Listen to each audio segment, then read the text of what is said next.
같이 하라 하시니라. 아멘. 그림 하나 보는 것으로 설교를 시작하겠습니다. 선한 사마리아인을 그린 유명한 성경 배경화는 많이 있습니다만 그 중에 반 고흐, 지금 여러분이 보시는 이 그림 반 고흐의 작품이 따뜻한 색감과 붓터치로 제일 유명하지 싶습니다. 복 있는 사람 1, 2월호의 표지 그림으로도 채택이 되어져서 저는 개인적으로 매일같이 이 그림을 2달 동안 책을 받는 순간부터 이 그림을 보고 또 말씀을 생각해 보고 또 이 그림을 더 유심히 보고 또 이 그림의 이 고흐가 그린 의미, 그 배경들을 또 좀 다시 공부해 보았더랬습니다. 여기 여러분께서 그림에서 보시듯이 그림에 등장하는 사물과 사람, 모든 대상의 윤곽에 직선이 하나도 없습니다. 옷주름도 그렇고 나귀도 그렇습니다. 계곡과 계곡으로 난 길도 모두 구불구불 휘어져 있어서 굉장히 유연해 보입니다. 밝고 색채가 두텁고 활발한 붓놀림으로 이 성경에 있는 이야기를 고흐는 담아내고 있습니다. 조금 더 자세히 보실까요? 조금 더 자세히 보시면 황금색 옷을 걸친 사마리아 사람이 허리와 어깨에 온 힘을 주고 있습니다. 그러면서 강도 만난 사람을 나귀에 태우고 있지요. 강도 만난 사람은 이 사마리아 사람에게 온 몸을 의지하고 있습니다. 그럴 수밖에요. 가지고 있는 것 다 빼앗기고 옷도 다 빼앗겨서 반쯤 죽은 상태가 되어졌기 때문에 그렇습니다. 나귀도 계속 띄워주세요. 제 설명이 끝날 때까지. 나귀도 그것을 아는지 안정적인 자세로 받쳐주고 있습니다. 그리고 사마리아인 등 뒤로 그림 좌측입니다. 여러분에게는 오른쪽이겠네요. 제사장과 레위인이 강도 만난 사람을 못 본 척 험준한 산과 계곡으로 사라지고 있습니다. 굉장히 작죠. 그렇게 처리를 했습니다. 이제 이 그림에 영감을 준 누가복음 10장 본문 말씀에 초점을 맞추어 보겠습니다. 예수님은 선한 사마리아인의 이야기를 통해서 무엇을 말씀하려고 하셨을까요? 예수님이 이 이야기를 하신 배경과 맥락을 잘 알아야 됩니다. 그래야 예수님이 전하려고 하신 메시지의 내용을 제대로 이해할 수 있기 때문에 그렇습니다. 먼저 25절 말씀을 다 같이 한번 읽어볼까요? 어떤 율법 교사가 일어나 예수를 시험하여 이르되 선생님, 내가 무엇을 하여야 영생을 얻으리까? 여기 따로 표시를 강조를 못했는데요. 여러분 눈으로 잘 보십시오. 일어나, 율법 교사가 일어나서 예수를 시험해서 질문했다, 그렇게 말합니다. 일어났다라는 말, 시험했다라고 하는 말, 그 질문이 뭐냐니까 내가 무엇을 해야 영생을 얻을 수 있습니까? 예수님 하고 질문합니다. 율법교사가 찾아와서 예수님께 묻고 있습니다. 몰라서 묻고 있는 게 아닙니다. 이 질문으로 말미암아서 선한 사마리아 사람에 관한 이야기가 출발이 되어진 겁니다. 공개적인 자리에서 이 율법교사는 어려운 질문을 예수님께 던져서 예수님이 어느 정도의 실력을 갖춘 랍비인지 그걸 알고 싶었고요. 또 여기 중요한 단어는 시험했다라는 말인데 곤경에 빠뜨리려고 하는 아주 나쁜 의도를 가진 질문이었습니다. 뭘 몰라서 궁금증이 있어서 진리를 추구하고자 하는 그 마음으로 질문한 게 아니라 예수님께 꼬투리를 잡으려고 잘못된 저의를 품고 나쁜 의도로 이 질문을 던졌다라는 겁니다. 그 질문의 내용이 뭐라고요? 무엇을 해야 영생을 얻을 수 있습니까? 라는 겁니다.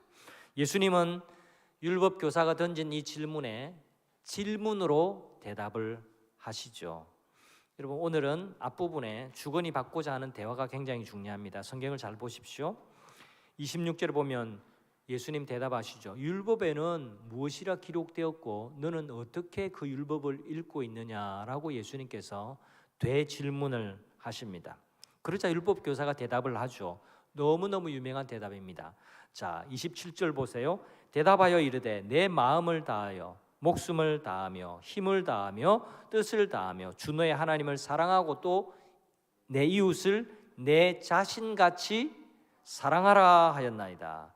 여러분, 이 대답이 굉장히 인상적인 게 왜 그러냐니까 이 대답은요, 신명기 6장 5절 말씀 그리고 레위기 19장 18절 말씀을 각각 발췌해서 대답한 것이기 때문에 그렇습니다. 여러분, 율법의 말씀이라고 하면 주로 모세오경을 말합니다. 모세오경 그 두꺼운 내용 가운데 가장 핵심적이고 가장 요약할 수 있는 그 중요한 말씀을 이렇게 발췌해서 대답을 했습니다. 이 율법 교사의 실력도 보통이 아니었습니다. 그도 그럴 것이 율법 교사는 예수님의 질문에 완벽하게 대답합니다. 그리고 율법의 가르침을 잘 요약해서 답변을 했습니다. 마태복음에 보면 어떤 사람이 예수님께 찾아와서 예수님 어떤 계명이 가장 큰 계명입니까? 라고 질문했을 때 예수님께서 바로 이 대답을 하셨어요. 주 너의 하나님을 사랑하고 내 이웃을 사랑하라. 이것이 온 율법과 선지자의 강령이니라, 가장 핵심이니라 라고 그렇게 답변해 주셨습니다. 자, 그러니까 율법 교사도 예수님이 율법의 가르침의 핵심을 파악하신 것만큼 아주 잘 알고 있었다라는 겁니다. 율법 교사는 아주 훌륭하게 답을 했습니다. 그런데 중요한 것은 이 대답을 들으신 그 다음 예수님의 말씀이에요. 이 대답을 들으시고 예수님이 뭐라고 하셨냐니까, 맞아, 대답을 참 잘했구나. 너도 이를 행하라. 그리하면 영생을 얻을 것이다. 그렇게 말씀을 했습니다. 다시 예수님의 대답에 집중하십시오. 잘 들으셔야 됩니다. 내 대답이 옳도다. 이를 행하라. 그리하면 살리라. 예수님의 대답을 보시면서 여러분 조금 의아한 느낌이 없으십니까? 율법을 행하라. 그러면 네가 살 것이다. 영생을 얻을 것이다. 다시 이 질문을 정리해서 제가 여러분에게 질문하겠습니다. 그리스도인이신 여러분, 대답해 보세요. 어떻게 영생을 얻습니까? 율법을 지키는 것으로 얻습니까? 믿음으로 얻습니까? 찬양대에게 한 번 더 질문하겠습니다.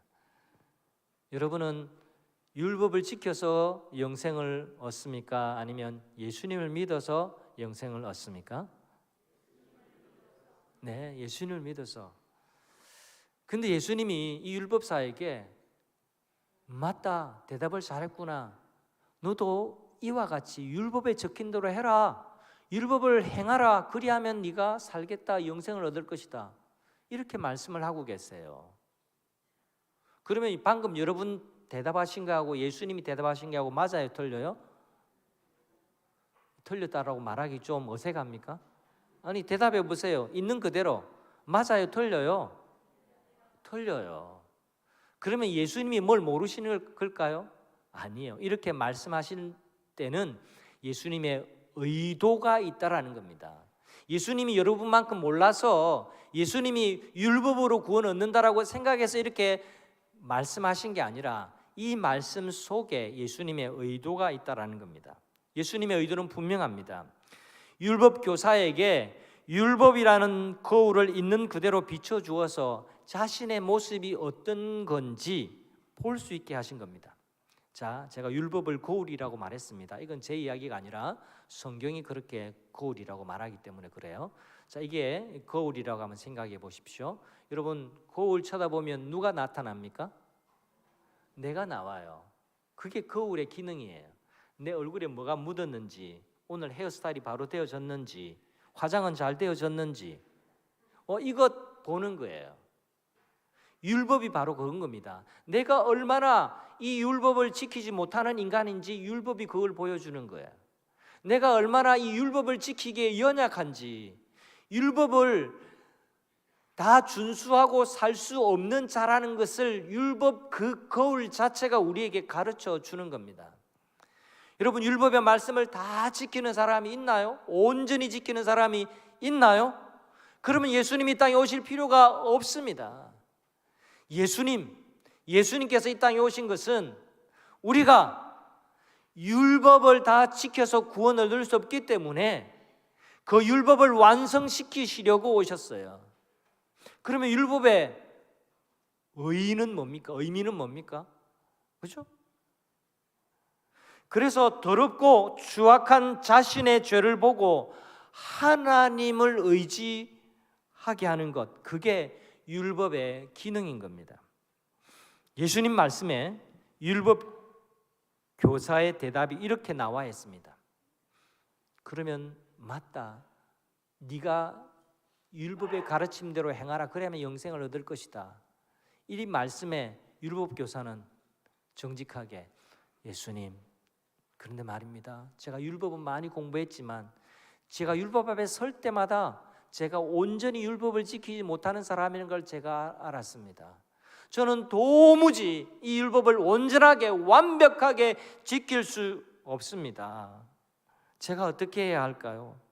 이 율법을 제대로 지킬 수 없는데 어떻게 하면 될까요? 이렇게 대화가 이어졌어야만 했습니다. 하지만 율법 교사는 전혀 다르게 대답을 하죠. 30절 말씀 보세요. 그 사람이 자기를 옳게 보이려고 예수께 여짜오되 그러면 내 이웃이 누구니까? 그럼 이 구절 굉장히 중요해요. 자기를 옳게 여기려고, 자기가 율법 앞에서 완벽한 사람이라는 것을 뽐내면서 자기가 의롭다라고 마음에 주장하면서 질문을 하나 더 하는 겁니다. 그래요, 예수님, 내 이웃이 누구죠? 내 이웃이 누군지 한번 말씀해 보시겠습니까? 라고 예수님께 또 질문을 하는 겁니다. 자신이 율법을 잘 지키고 있다라는 입장이에요. 그래서 영생을 받기에 나 정도 사람이면 합당한 사람이라는 것을 보여주려고 합니다.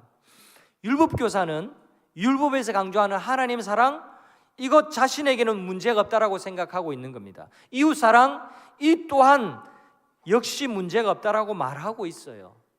율법에서 말하는 이웃 사랑도 나는 잘 지키고 있어요. 이런 태도입니다. 이런 태도로 예수님께 재차 질문을 합니다. 질문을 잘 보세요. 그러면 내 이웃이 누구입니까? 바로 이 두 번째 질문이 선한 사마리아인 비유를 말씀하신 직접적인 이유가 됩니다. 아마도 율법 교사는 보통의 다른 사람보다 나은 이웃 사랑 생활을 했던 것처럼 보여요. 다른 사람보다 구제연금도 많이 하고 자기가 이웃이라고 생각하는 그 사람, 고아와 가부들을 돕는 일에 앞장섰을 수도 있겠습니다.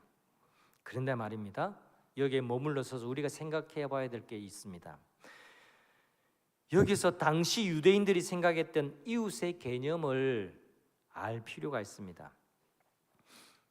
이 유대인 중에 유대인이라고 하는 이 율법 교사가 생각하는 이웃이 어떤 개념인가? 그가 생각하는 이웃이 어떤 대상인가? 그걸 생각해야 됩니다.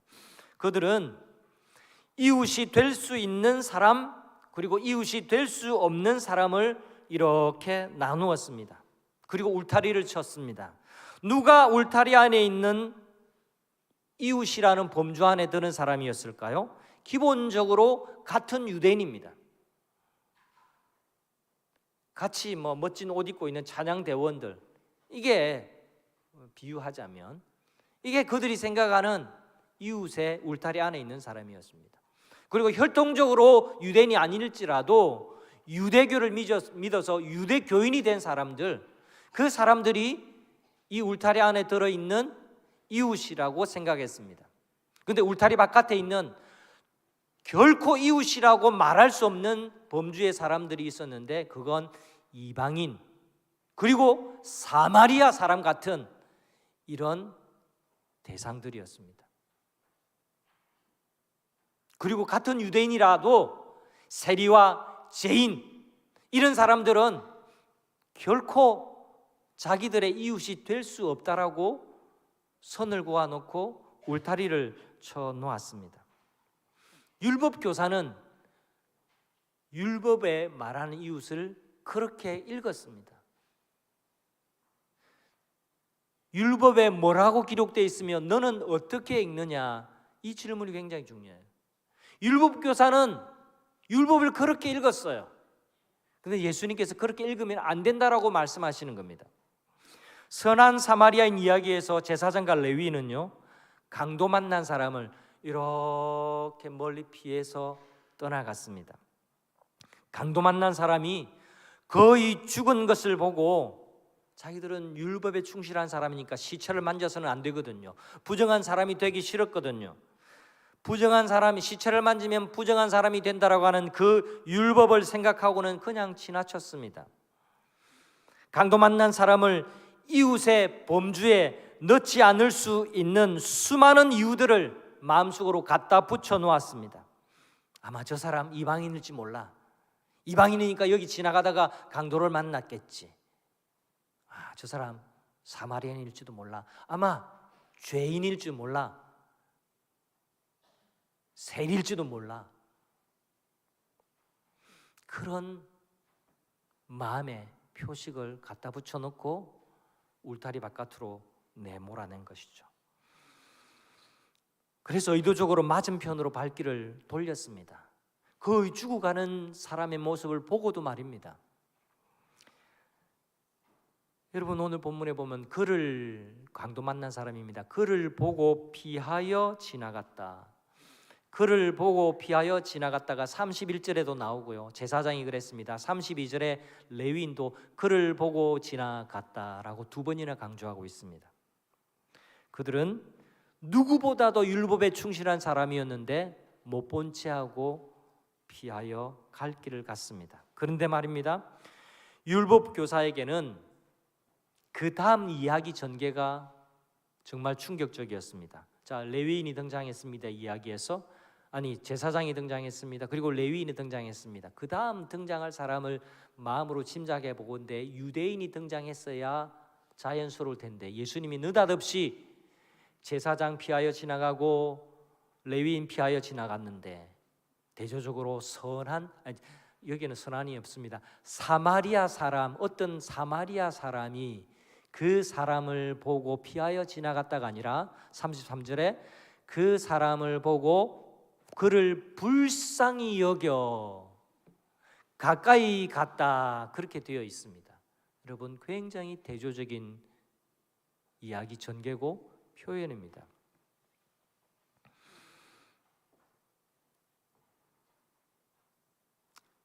강도 만난 사람을 도와준 사람이 충격적이게도 자기들이 절대로 이웃이라고 생각하지 않는 사마리아인이 도와주었다라는 겁니다.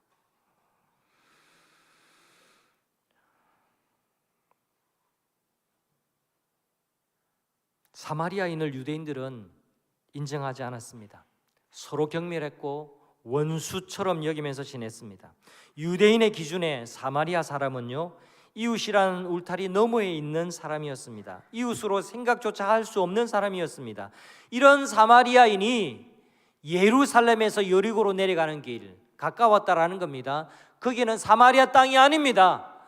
유대 땅 중에 유대 땅, 성전이 있었던 예루살렘에서 얼마 거리가 멀지 않는 여리고로 내려가는 그 길에서 사마리아 사람이 강도 만난 불쌍한 사람을, 죽어가는 사람을 도와주고 있는 그 이야기를 지금 예수님이 하고 있는 겁니다.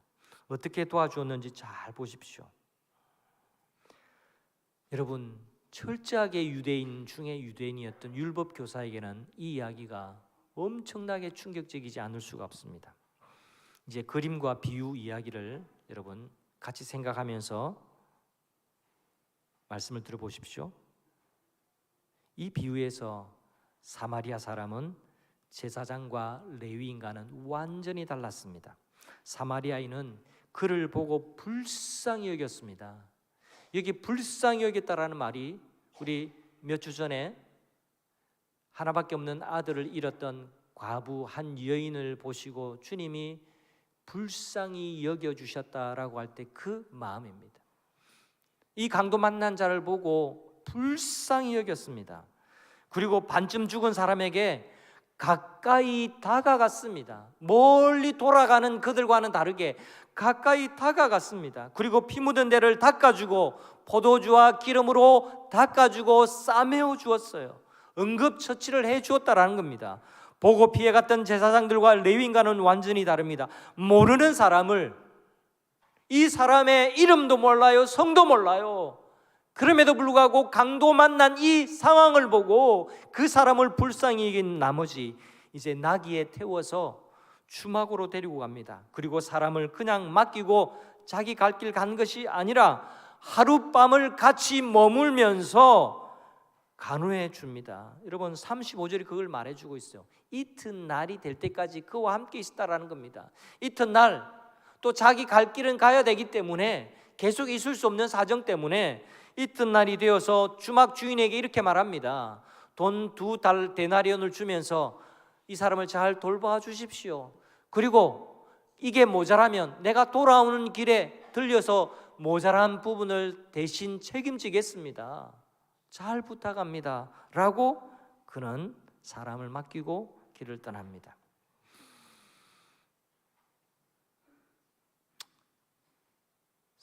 사마리아 사람은요, 강도 만난 사람의 필요에 집중했습니다.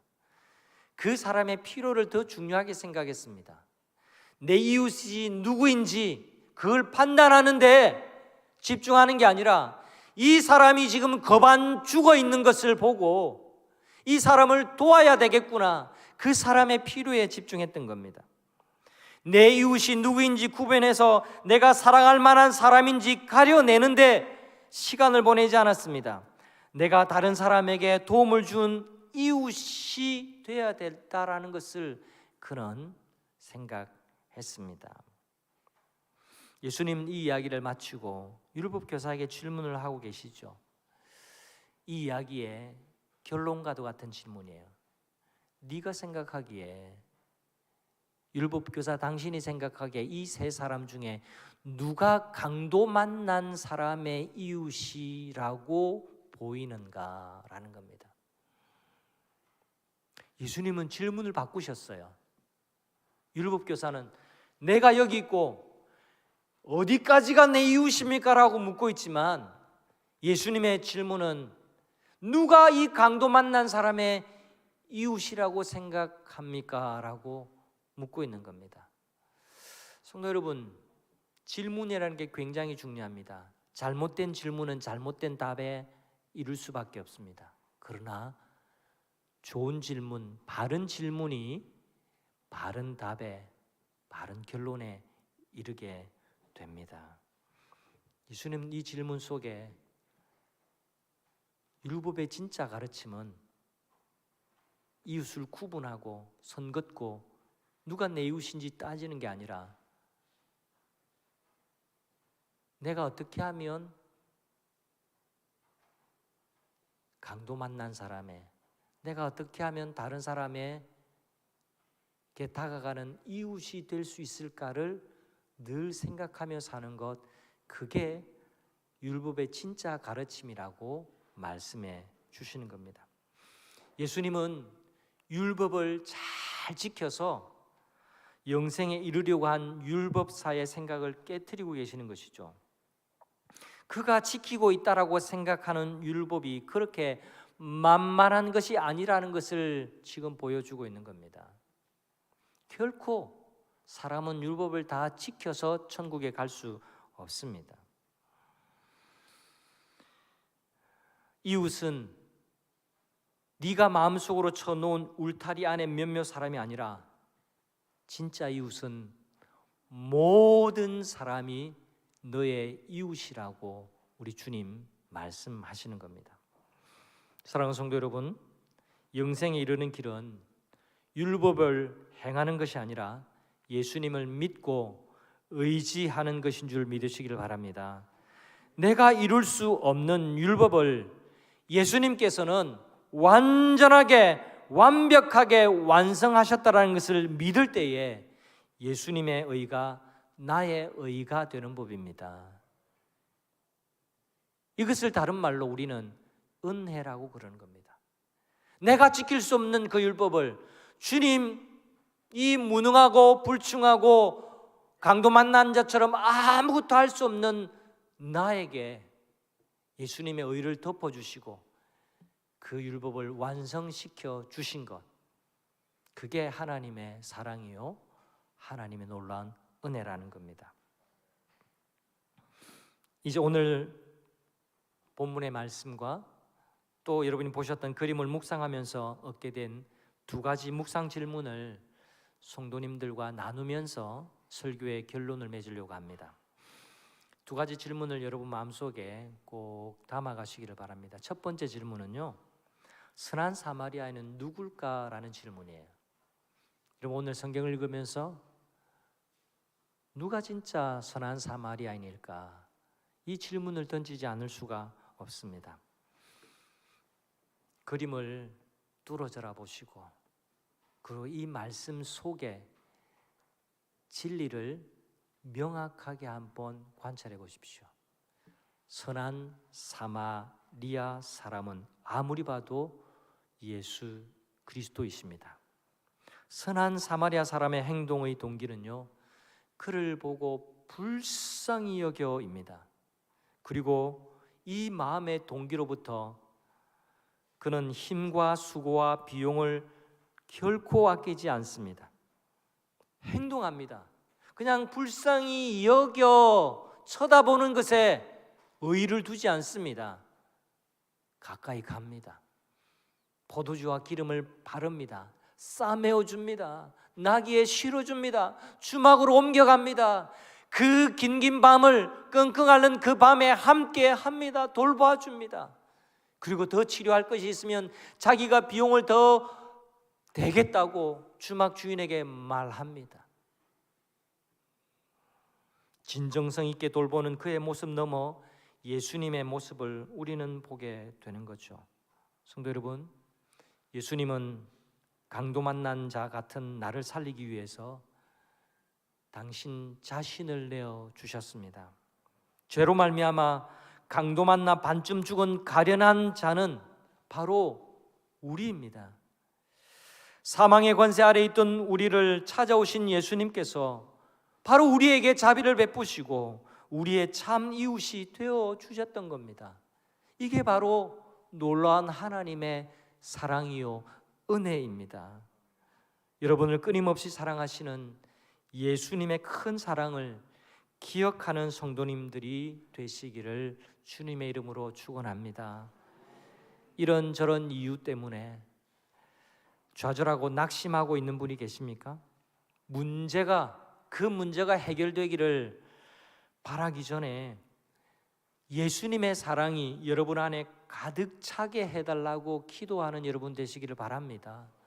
문제만 쫓아다니고 문제만 자꾸 해결하려고 하지 말고 예수님의 그 넘치는 사랑, 놀라운 사랑, 그 감당기 어려운 그 풍성한 사랑이 내 속에 흘러 넘치고 가득 차게 해달라고 먼저 기도하는 것이 중요합니다. 그리고 그 하나님의 사랑을 의지해서 다시금 일어나는 여러분 되시기를 바랍니다. 하나님의 사랑을 더욱 많이 깨닫고 의지할수록 그 사랑이 우리를 움직여서 우리도 사랑하는 사람이 되어지는 거예요. 내 안에 그 사랑이 충만해지면 그 사랑이 나를 이끌게 되는 거예요.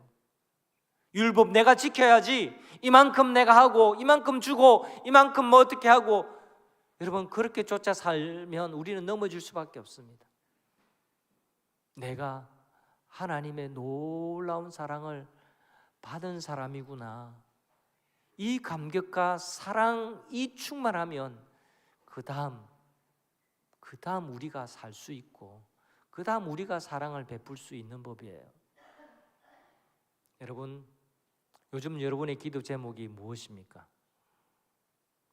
월급 올라가게 해달라고, 대박 터뜨리게 해달라고 기도하시는 겁니까? 사업 잘 되게 해요?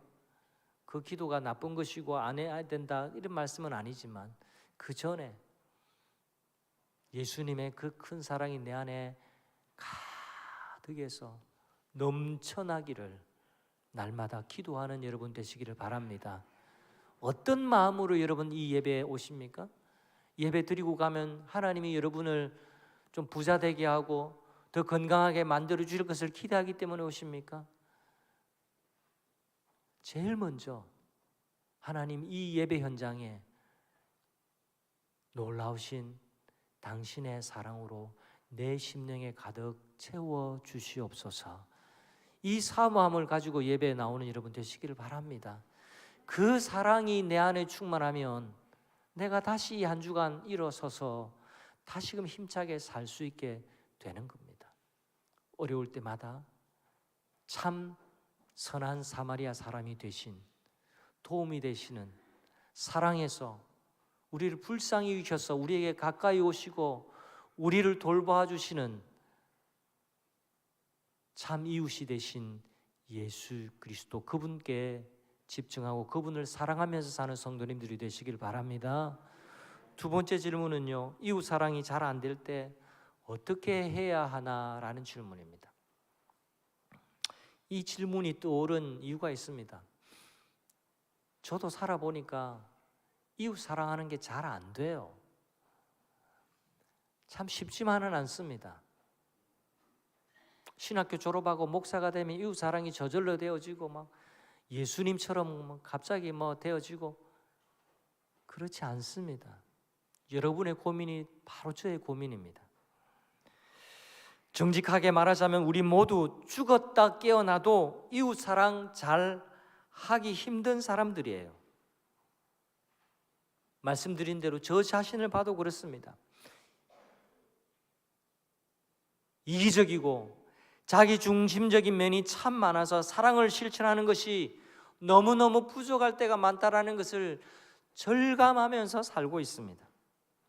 그런데 말입니다, 우리 모두 이 놀라운 사랑을 실천하는 대상이 있습니다. 놀랍게도 어떤 면에서는 이 사랑을 잘 실천해요. 그 대상이 있는데 그 대상이 누굴까요? 바로 나 자신에 대해서는. 그 대상이 바로 나 자신이에요. 나 자신을 위해서는 다 합니다. 시간이 없어도 하고요, 돈이 없어도 하고요, 힘들어도 하고요. 나 자신을 위해서라면 다 합니다. 너무도 자연스럽게, 너무도 당연하게 나 자신은 우리 모두가 다 사랑합니다. 그래서 주님은 이렇게 말씀하시죠. 내 이웃을 내 자신과 같이 사랑하라. 이웃 사랑 잘 안 돼요. 그럴 때마다 내가 내 자신을 참 사랑하지. 내 자신을 사랑하듯이 이웃 사랑을 해보려고 주의 도우심을 구하는 겁니다. 내가 강도 만난 사람이었다라는 마음이 우리에게 필요합니다. 여러분, 이 강도 만났던 사람이 사마리아 사람에게 도움을 받고 내 몰라라 그렇게 살아갔을까 이런 생각이 듭니다. 진짜 일면식도 없는 사람, 자기의 모든 것을 쏟아붓고 자기 생명을 살려준 사람이 있었다라는 것을 안다면 외면하고 살 수 있을까요? 그렇지 않을 것이라고 생각합니다. 생각해 보십시오. 나하고 아주 가깝다란 이유 하나만으로 저절로 그 사람 사랑 되나요? 답을 잘 안 하시는데 질문을 더 구체적으로 해보겠습니다.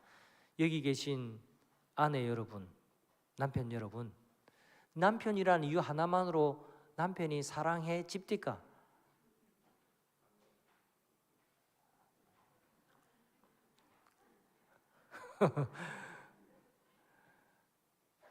아내라고 부르면, 여보하고 부르면 막 그냥 사랑이 철철철 넘칩니까? 아내와 남편이라는 이유 하나만으로 중요한 이야기 하니까 기침이 나오고 있습니다. 아내와 남편이란 이유 하나만 가지고 저절로 사랑이 되어지지 않습니다. 결혼했지만 사랑하기 힘들 때도 있어요. 우리는 그러면서 살아가는 겁니다. 여러분, 자식이라는 이유 하나만 가지고 그 자식이 항상 사랑스럽습니까? 그렇지 않습니다. 그렇지 않을 때가 무척이나 많습니다. 때로는 남편도 아내도 자식도 사랑하기 힘들 때가 우리가 살아가는 가운데 종종 있습니다. 그렇기 때문에 우리 모두에게는요, 내 이웃이 모든 사람이며 그 이웃에게 나 자신처럼 대해주는 복음 안에서의 순종과 훈련이 우리에게 필요한 겁니다. 성도 여러분, 이제 오늘 새날을 주신 하나님께 감사하면서 우리는 새로운 한 주간을 살게 될 겁니다. 이 한 주간 여러분의 삶의 장면 장면마다 선한 사마리아인으로 다가오시는 예수님을 발견하는 여러분 되시기를 바랍니다. 그 사랑에 깊이 감동하고 감사하고 충만해지심으로 다시금 일어날 힘을 얻으시는 여러분 되시기를 바랍니다. 이 율법 교사의 방향이 잘못되어졌습니다. 자기는 율법을 지킴으로 영생을 얻을 자격이 있다고 생각했지만 이 세상에 그 어느 누구도 율법을 지킴으로 영생을 얻을 수 있는 사람은 없습니다. 율법을 지킴으로가 아니라 하나님의 의를 덧입고 예수님의 사랑으로 우리가 영생을 얻을 수 있는 줄 믿습니다. 그 사랑받은 사람답게 나도 선한 사마리아인을 따라가며 내 이웃을 강도 만난 자의 이웃이 되어서 그에게 이웃이 되어주는 삶을 살아가는 모든 성도님들이 되시기를 우리 주님의 이름으로 축복합니다. 우리 다 함께 이 찬양 함께 하겠습니다.